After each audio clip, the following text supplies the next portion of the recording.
একটি দেশের অর্থনীতির প্রাণশক্তি হলো বেসরকারি খাত। নতুন শিল্প স্থাপন, কর্মসংস্থান সৃষ্টি, উৎপাদন বৃদ্ধি, রপ্তানি সম্প্রসারণ এবং অর্থনৈতিক প্রবৃদ্ধির বড় অংশই আসে এই খাত থেকে। তবে দেশের ব্যবসায়ীদের অভিযোগ, গত কয়েক বছর ধরেই বেসরকারি খাত নীতিগত ও আর্থিকভাবে বঞ্চিত হয়ে আসছে। নতুন সরকারের দায়িত্ব গ্রহণের পর পরিস্থিতির উন্নতি হবে এমন আশা করেছিলেন উদ্যোক্তারা, কিন্তু বাস্তবতা বলছে সেই আশায় নতুন করে ধাক্কা খেয়েছে বেসরকারি খাত।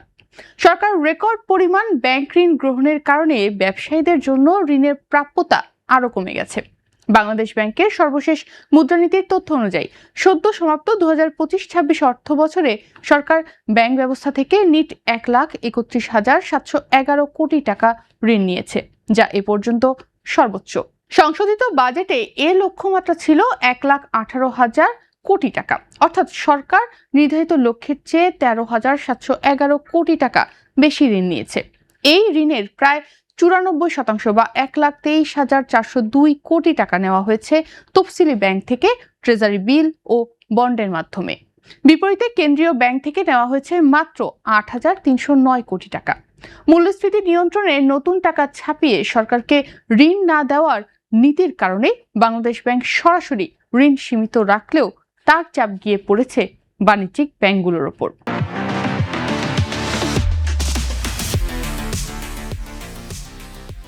অর্থনীতিবিদরা বলছেন, সরকার যখন বাণিজ্যিক ব্যাংক থেকে বিপুল পরিমাণ অর্থ ধার নেয়, তখন ব্যাংকগুলোর হাতে বেসরকারি খাতকে ঋণ দেওয়ার মতো তারল্য কমে যায়। এর সরাসরি প্রভাব পড়ে নতুন বিনিয়োগ, শিল্প সম্প্রসারণ এবং কর্মসংস্থানে। বাংলাদেশ ব্যাংকের তথ্য সেই চিত্রই তুলে ধরছে।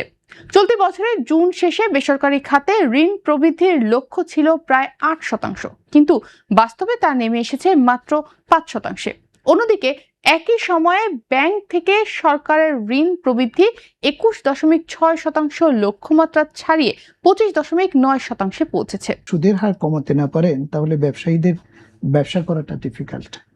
আবার আপনি যদি খেলাফি ঋণ যদি এটা কমিয়ে আপনি 80% না কমাতে পারেন মিনিমাম এই এক বছরে, তাহলে কার্যকরী অর্থে অর্থনৈতিক স্থিতিশীলতাটা আপনি যে এক বছর টার্গেট করছেন এটা সম্ভব নয়। কেন্দ্রীয় ব্যাংক সংশ্লিষ্টরা বলছেন, রাজস্ব আদায়ে বড় ঘাটতি, ইরান যুদ্ধের কারণে জ্বালানি আমদানি ব্যয় বৃদ্ধি এবং সরকারের অন্যান্য জরুরি পরিচালন ব্যয় বেড়ে যাওয়ায় ব্যাংক ঋণের ওপর নির্ভরতা বেড়েছে।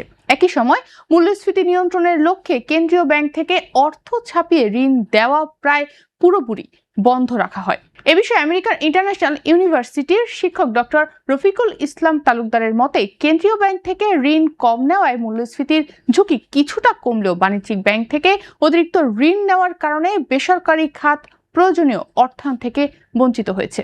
ফলে নতুন শিল্প প্রতিষ্ঠান গড়ে ওঠা এবং কর্মসংস্থান সৃষ্টি বাধাগ্রস্ত হচ্ছে। সেক্টরে যে অনিয়ম চলছে, অস্থিতিশীলতা চলছে, সুদের হার অত্যাধিক, ব্যাংকের মধ্যে তারল্যের সংকট আছে এবং ব্যাংক ডিফল্টার, এটা তো মানে এটা কালচারে পরিণত হয়েছে, এটা বাড়ছেই ক্রমান্বয়ে, কমছে তো না। এই জায়গাটা একটা স্থিতিশীলতা আনার জন্য সরকারের এই মুদ্রানীতি কতটুকু টাকার মানটা কতটুকু নিয়ন্ত্রণ করবে ডলারের এগেনস্টে, এবং স্বর্ণ মুদ্রা তার ব্যালেন্সটা কতটুকু রাখবে, এবং জিডিপির সঙ্গে তার ব্যালেন্সটা, আলটিমেট হচ্ছে জিডিপির সঙ্গে তার মুদ্রার ব্যালেন্সটা সমুন্নত করা। অর্থের তো কোনো মূল্য নেই, টাকার বা ডলারের কি মূল্য আছে? এটা তো খাওয়াও যায় না, পড়াও যায় না, এটা একটা এক্সচেঞ্জ ভ্যালু হিসাবে কাজ করে। সেইটা আমার যেটা প্রবৃদ্ধি যতটুকু উৎপাদন হচ্ছে, সে বা ইন্টেলেকচুয়াল প্রপার্টি বা কোনো দ্রব্য, তার আমার এইটার মূল্যের এগেনস্টে আমার অর্থের একটা ব্যালেন্স, ইকুইভ্যালেন্সি তৈরি করে। এর প্রভাব ইতোমধ্যেই অর্থনীতির প্রবৃদ্ধিতেও দেখা যাচ্ছে। 2024-25 অর্থ বছরে প্রকৃত জিডিপি প্রবৃদ্ধি ছিল 3.49%। 2025-26 অর্থ বছরের দ্বিতীয় প্রান্তিকে তা আরো কমে 3% নেমে এসেছে। পর্যাপ্ত ঋণ না পাওয়ায় আগামী অর্থ বছরে সরকারের 6.5% প্রবৃদ্ধির লক্ষ্য অর্জন নিয়েও শঙ্কা তৈরি হয়েছে। বাংলাদেশ ব্যাংক নিজেই নতুন মুদ্রানীতিতে প্রবৃদ্ধির পূর্বাভাস দিয়েছে 6.1%।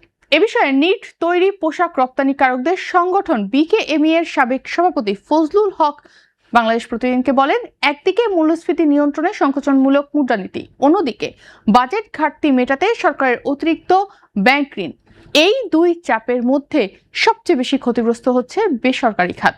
তবে বাংলাদেশ ব্যাংক ঘোষিত 60,000 কোটি টাকার প্রণোদনা তহবিল বেসরকারি খাতকে কতটা স্বস্তি দিতে পারে সেটাই এখন দেখার বিষয়। ফান্ড অ্যালোকেট করেছে পুরনো ফ্যাক্টরি বা যেগুলো ফ্যাক্টরি বন্ধ হয়ে গেছে, বাট আসলে ফান্ড অ্যালোকেট করলেই যে ফ্যাক্টরিগুলো চালু হবে তা না। আমি মনে করি যে আমাদের অন্যদিকে একটু আরো ঠিক করতে হবে। অন্য দিকটা হলো, আমি বললাম যে আনইন্টারাপ্টেড ইলেকট্রিসিটি দিতে হবে, ইলেকট্রিক সাপ্লাই দিতে হবে, গ্যাস আনইন্টারাপ্টেড, এবং প্রপার প্রেশার লাগবে। বিকজ এখন যেটা হচ্ছে কি, গ্যাসের যে জিনিসটা হয়, গ্যাসের প্রেশার আমার কাছে বলা আছে বা আমাকে দেওয়া আছে 15 PSI pressure per square. So but আমি পাচ্ছি 1-2।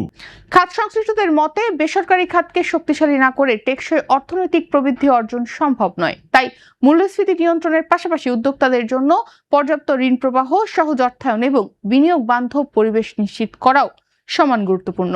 সরকারের ঋণ ব্যবস্থাপনা ও মুদ্রানীতির মধ্যে ভারসাম্য বজায় রেখে এমন একটি নীতি গ্রহণ করতে হবে যাতে সরকারি ব্যয়ও নির্বিঘ্নে চলতে পারে, আবার বেসরকারি খাতও প্রয়োজনীয় অর্থায়ন থেকে বঞ্চিত না হয়।